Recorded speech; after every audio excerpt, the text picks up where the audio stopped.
Shalom, salam sejahtera bagi pemirsa TVRI di mana saja saudara berada. Pada saat ini kami dalam acara Mimbar Agama Kristen. Saya Agus Sutrisno sebagai pembawa acara. Dan tema kita pada saat ini yaitu penuh hidup dengan Roh Kudus.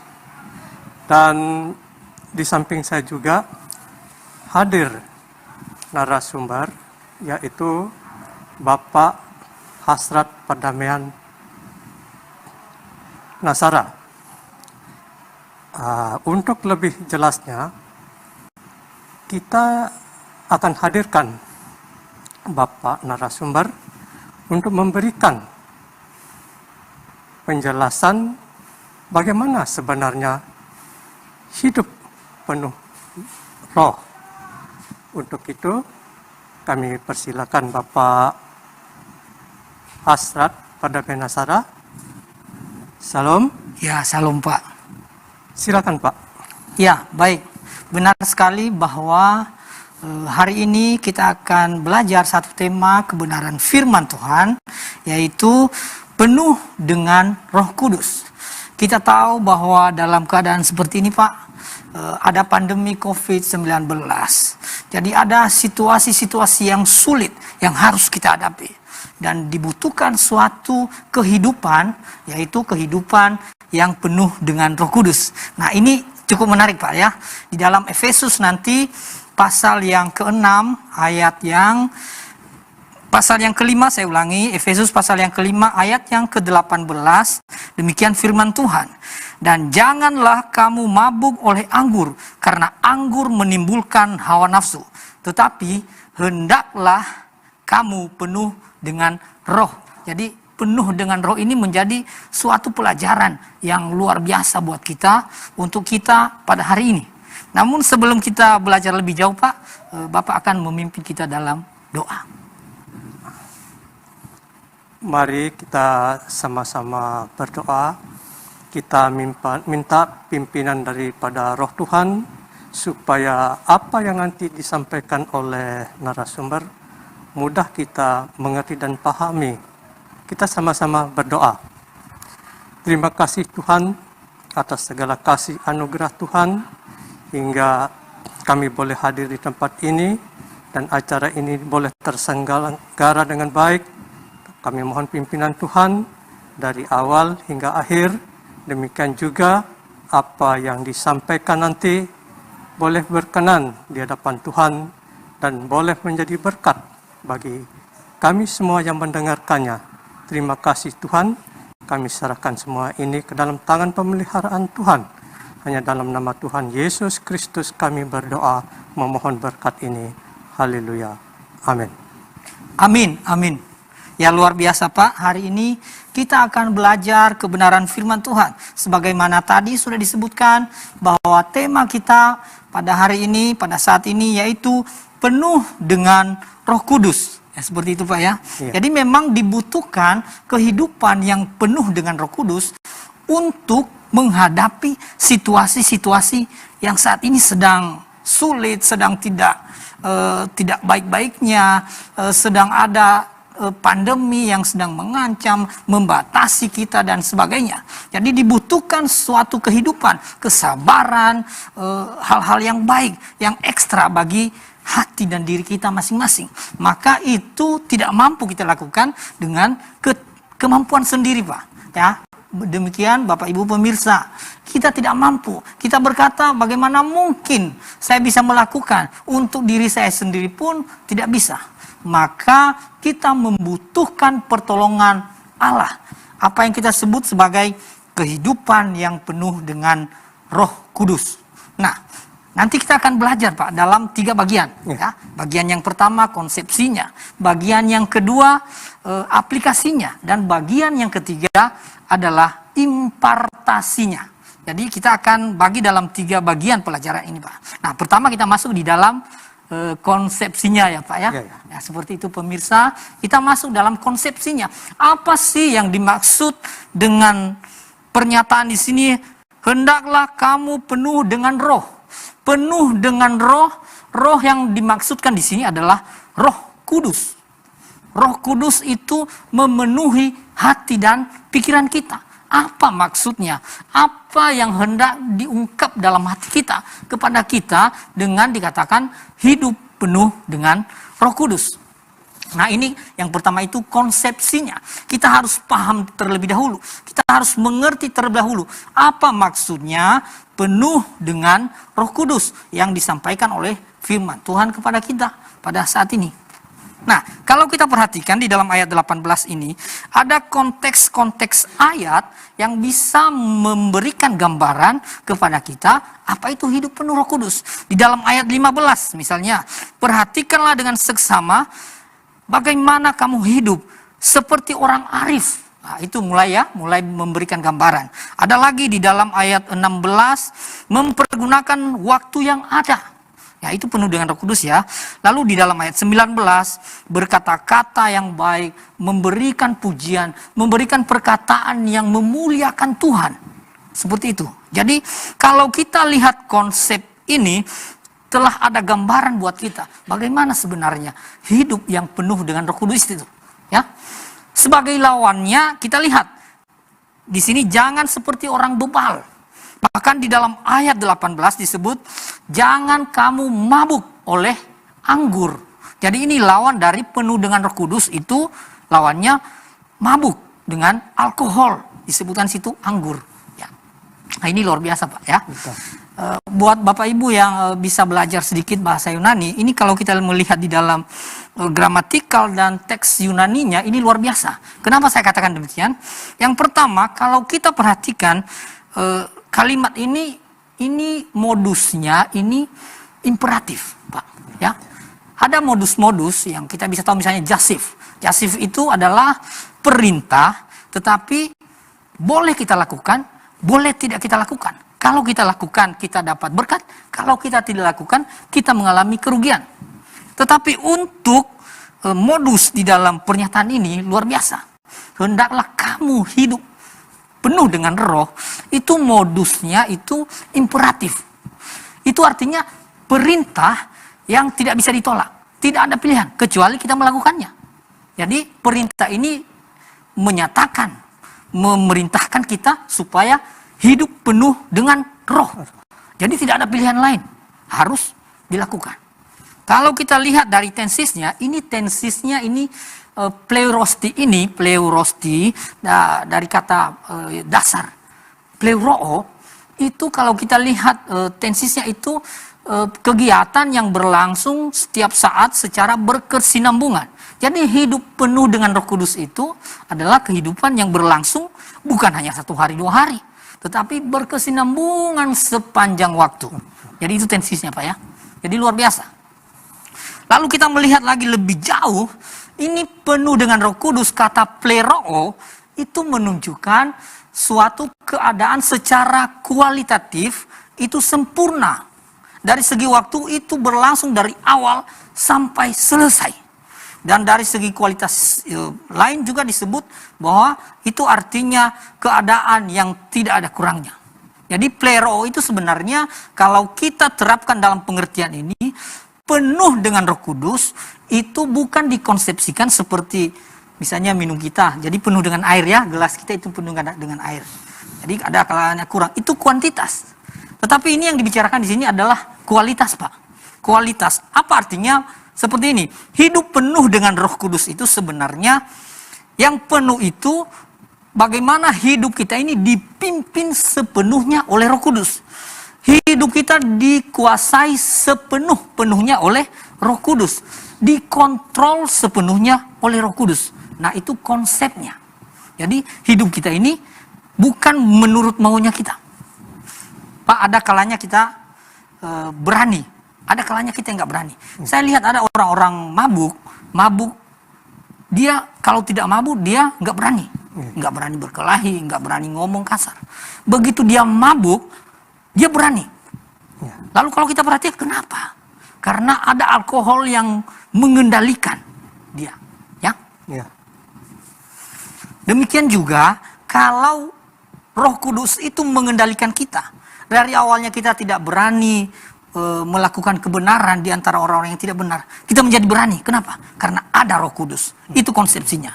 Itu yang pertama Pak ya, konsepsinya. Jadi konsepnya penuh dengan Roh Kudus itu adalah dikuasai sepenuhnya oleh Roh Kudus, dipimpin sepenuhnya oleh Roh Kudus, dikendalikan sepenuhnya oleh Roh Kudus. Itu yang pertama Pak. Ya. Tetapi bisa nggak saya bertanya Pak Asraf? Ya, kita sebelum masuk bagian kedua, ya, mari kita bahas Pak. Ini sering sekali kita temukan di tengah-tengah jemaat ataupun di sebagian gereja Ya, yang menganggap bahwa kalau penuh dengan roh itu harus bisa berbahasa roh. Nah, yang begini ini gimana menurut tanggapan Bapak? Terima kasih. ya, kita harus akui konsep itu ada. Cara pandang seperti itu ada. Tetapi sebenarnya konsep itu tidak sesuai dengan konsep yang alkitabiah. Ya. Kenapa? Kita sudah bahas tadi. Bukan soal kuantitasnya, tetapi soal kualitasnya. Nah, kualitas yang dibicarakan di sini bagaimana sepenuh-penuhnya kita ini dipengaruhi, dikontrol, dikuasai, dipimpin oleh Roh Kudus itu. Entah itu nanti karena pimpinan itu sampai akhirnya berbahasa roh, tidak masalah. Tetapi bahwa dimutlakan harus bisa berbahasa roh sebagai syarat untuk penuh dengan Roh Kudus, itu salah. Seperti itu Pak. Itu yang pertama. Ya. Sekarang kita bagian yang kedua Pak. Ya.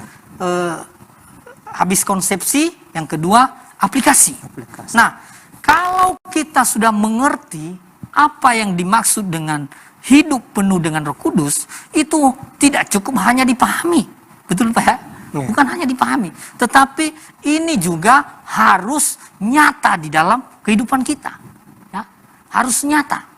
Harus kita tunjukkan lewat penerapan dalam kehidupan. Menjadi sebuah gaya hidup. Jadi hidup penuh dengan Roh Kudus, hidup yang dipimpin oleh Roh Kudus tadi, itu harus kita terapkan dalam kehidupan kita.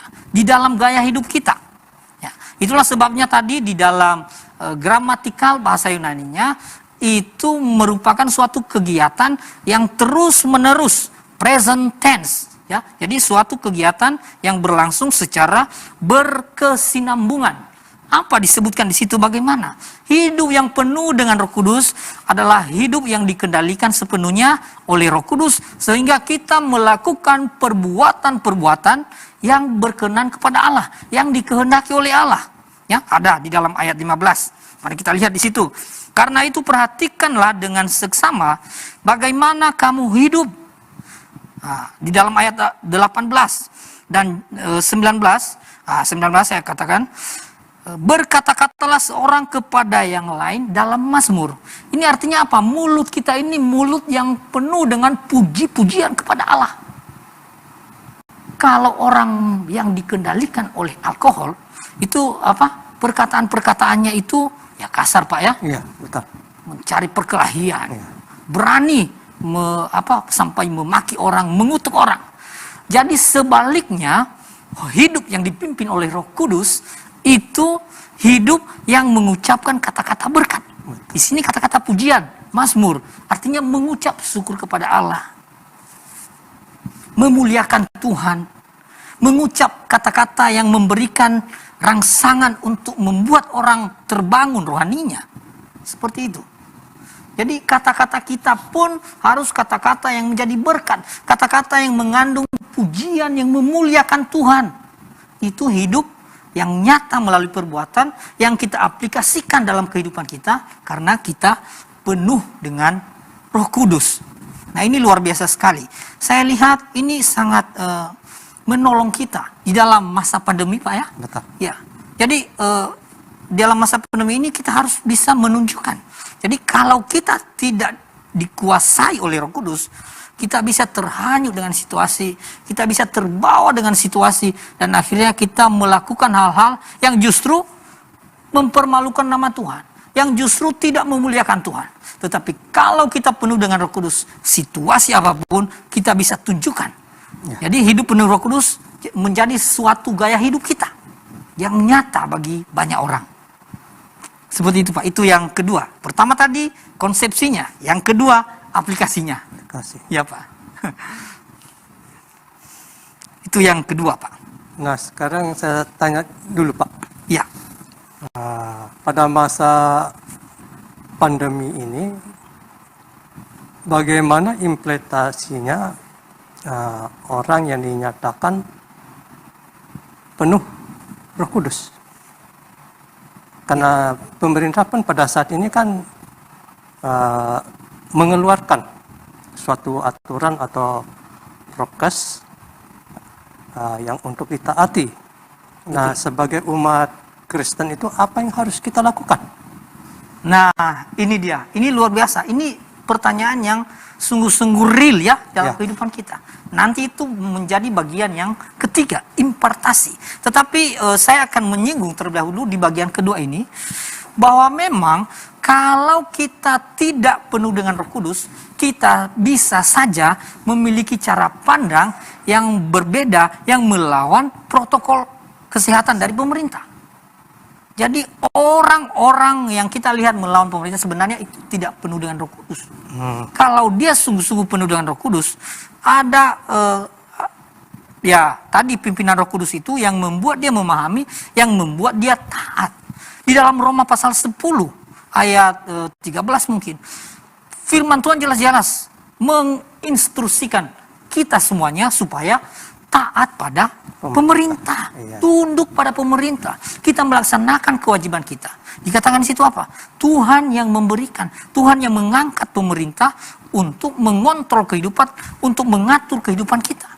Kalau kita tidak mau diatur, itu berarti kehidupan yang tidak penuh dengan Roh Kudus, Pak Agus. Itu bagian yang kedua. Terima kasih. Sekarang kita bagian yang ketiga ya, Pak Agus ya. Kalau tadi konsepsinya, ini sekarang yang kedua aplikasinya, dan yang ketiga adalah impartasinya. Kalau aplikasinya itu bagaimana hidup yang penuh dengan Roh Kudus itu menjadi sebuah gaya hidup kita, menjadi nyata melalui tindakan-tindakan kita. Kan begitu kan Pak? Bagus. Nah, yang ketiga ini adalah impartasi. Tidak cukup hanya kita kenal dari segi pemahaman kita, tetapi harus dilakukan menjadi gaya hidup. Dan itu pun tidak cukup, harus terimpartasi kepada orang lain. Harus nyata dan sampai dan dirasakan oleh orang-orang di sekitar kita, orang lain. Seperti itu Pak. Itu namanya impartasi ya. Jadi kehidupan yang penuh dengan Roh Kudus itu kita nyatakan dalam hidup kita. Lalu kemudian kehidupan itu juga berdampak bagi orang lain. Nah, itulah sebabnya Paulus senantiasa mengajak kita semua menjadi pengikut-pengikut Tuhan yang baik, dan hal itu menjadi nyata dirasakan orang-orang lain pada akhirnya memuliakan Tuhan. Orang-orang lain pada akhirnya kerohaniannya terbangun. Ya, karena kita impartasikan dari yang tidak baik menjadi baik. Orang-orang yang berhubungan dengan kita dari yang tidak memuliakan Tuhan menjadi memuliakan Tuhan. Itu kan impartasi Pak ya, impartasinya. Jadi ada pengaruhnya, jadi kita ini semacam proklamator atau yang menggerakkan untuk mempengaruhi orang lain dari tidak taat menjadi taat. Nah, itu yang ketiga. Jadi impartasi ini maksudnya adalah kehidupan yang berdampak bagi orang lain. Jadi dirasakan. Di masa pandemi ini Pak, ini berarti ada kesempatan lebih banyak bagi kita untuk kita bisa membuat orang lain merasakan kehidupan yang penuh dengan Roh Kudus. Bagaimana caranya? Ya kita tunjukkan kebaikan. Orang-orang banyak membutuhkan pertolongan. Orang-orang banyak menganggur, membutuhkan pekerjaan, membutuhkan penghasilan tambahan supaya kehidupan mereka cukup. Bagaimana kita berperan? Apa yang bisa kita berikan? Karena kalau dalam keadaan tidak penuh dengan Roh Kudus, dengan egoisme kita berkata, Bagaimana mungkin saya menolong dia? Saya sendiri pun butuh pertolongan. Betul kan Pak? Betul, betul. Nah, firman Tuhan mengungkap kebenaran kepada kita. Bukan soal apa yang ada pada kita secara berlebihan baru kita bisa memberikan. Firman Tuhan menyatakan, apa yang ada saja kita berikan. Apa yang bisa kita lakukan, kita lakukan. Untuk apa? Untuk menolong orang lain yang pada akhirnya itu menghasilkan kemuliaan bagi Allah. Jadi, pertama konsepsinya, kedua aplikasinya, dan ketiga impartasinya. Itu Pak, ada 3 Pak. Ya, seperti itu Pak. Ya, saya juga baru saat ini jadi lebih mengerti lagi dengan penjelasan Pak Hasrat. Dan kalau kita melihat di sekeliling kita atau terutama di tengah jemaat Pak, apakah suatu kebiasaan penuh dengan roh ini bisa kita implementasikan dalam kehidupan sehari-hari Ya, tanpa sedikit pun keraguan untuk kita bisa lakukan? ya, betul sekali Pak. Ya, betul sekali. Ini kalau dengan kemampuan itu bisa saja berkurang. Ya. Tetapi itulah sebabnya kita setiap hari menyembah Tuhan, berdoa supaya apa? Supaya diisi kembali. Diisi dan akhirnya senantiasa penuh secara kualitas tadi. Ya, ini kehidupan kita. Jadi ada bagian ini yang merupakan bagian penting. Kadang kita kehilangan kemaksimalan dalam pimpinan Roh Kudus. Ya. Tetapi dengan kita menyembah Tuhan, berdoa, kita isi kembali dan kita bergairah kembali untuk memuliakan nama Tuhan. Seperti itu Pak. Oh, iya. Nah, Ya baik, bisa kita simpulkan dari apa yang kita pelajari hari ini Pak ya. ya, Jadi silakan Pak. baiklah kita hidup penuh dengan Roh Kudus setiap-tiap saat. Melalui pemahaman kita pertama-tama, kemudian melalui gaya hidup kita, dan pada akhirnya mempengaruhi, berdampak bagi orang lain. Biarlah kemuliaan bagi nama Tuhan. Biarlah, terima kasih, Tuhan Yesus memberkati kita semua. Ya, untuk menutupnya, kita berdoa terlebih dahulu. Mari. Sebelum kita masuk dalam bagian terakhir, kita berdoa. Bapa Surgawi, Bapa yang kami sembah di dalam Tuhan Yesus Kristus, terima kasih untuk segala kasih dan kebaikan dalam hidup kami. Hari ini kami belajar bagaimana harus hidup penuh dengan Roh Kudus, bagaimana kami harus hidup dipimpin, dikuasai oleh Roh Kudus, sehingga kami menjadi berdampak bagi orang lain dan hidup kami berkenan kepada Tuhan. Terima kasih Bapak Surgawi, Engkau berkati kami, Engkau berkati seluruh pemirsa yang menonton siaran ini. Engkau berkati TVRI di tempat ini, Engkau berkati semua orang yang mendengarkan siaran ini. Dan pada akhirnya kami memuliakan Engkau. Terima kasih Bapak Surgawi, di dalam nama Tuhan Yesus kami bersyukur dan berdoa. Haleluya, amin. Amin.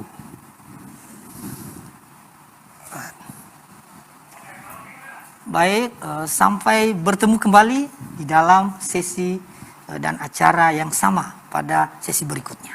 Tuhan memberkati kita.